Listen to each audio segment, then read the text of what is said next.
some medals, one of the highest and hardest to obtain medals in the game. It's on the higher tier, the ones with the sum of all tiers, with the Mark of the Unbrokens. These are the golden tier ones that grant you a lot of score towards your ultimate medal score combinations. So what kind of hurdles do I have to blink over, Pwn? Basically, you have to get 7 kills, 7 Guardian kills in one streak without dying, clearly, but more importantly, without taking any damage whatsoever. That means one random bullet from anybody in that streak, and it's over and you're back at the start. Any grenade poke, any kill by super, death, anything like that, and you're gone, including self-inflicted damage, I would assume. Meaning fall damage, maybe you threw a grenade and pegged yourself just slightly, any lingering mental or emotional damage your father left behind when he left you, any damage whatsoever, guys. You get the picture here. So, how do you succeed when you have a feat like that to accomplish? You have to burst it out. Just seriously, you want to knock it out as quick as possible. The longer you're alive, the more room it is for you to just get poked from somewhere.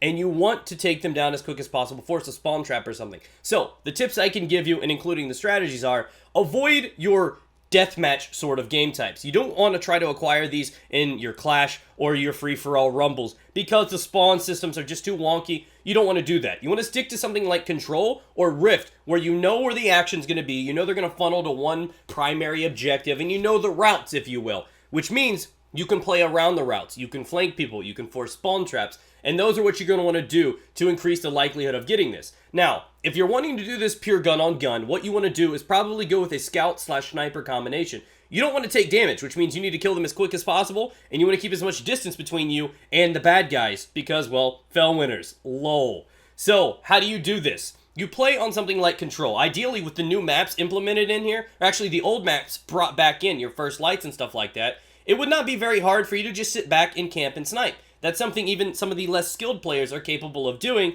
and you can get some nice momentum that way without ever putting yourself in harm's way if you stay on the outskirts of a Control match. Now, I personally prefer Rift, and there's one way, and you're seeing it right here. The best way to get these is by coupling a rocket round with your super round.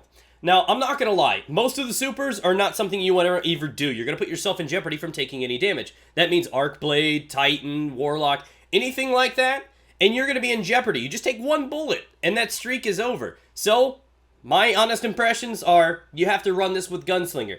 It's the best way to drop people as quick as possible, and you keep the distance between you guys. When something like Night Stalker comes out, and even the new Flamehammer, you can do some crazy distance kills like that without putting yourself in too much of a jeopardy. I came behind this guy right here, and boom, Phantom Medal. So we have the camping method with sitting back with scouts and snipers on larger maps. We have the aggressive one where you couple your supers with the rocket rounds, and you want rockets, not heavy machine guns.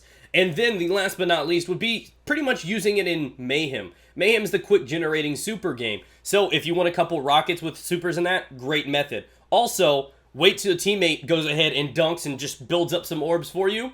Then you use your super, then pick up the orbs from him and get another super, and you can easily run that into a Phantom if you know what you're doing. Thank you guys for watching. If you enjoyed, be sure to subscribe for future gameplays, leave a like to support the channel, and continue browsing by checking out one of the videos on your screen. We got the Iron Banner weapons in the Taken King, and my review on the patch.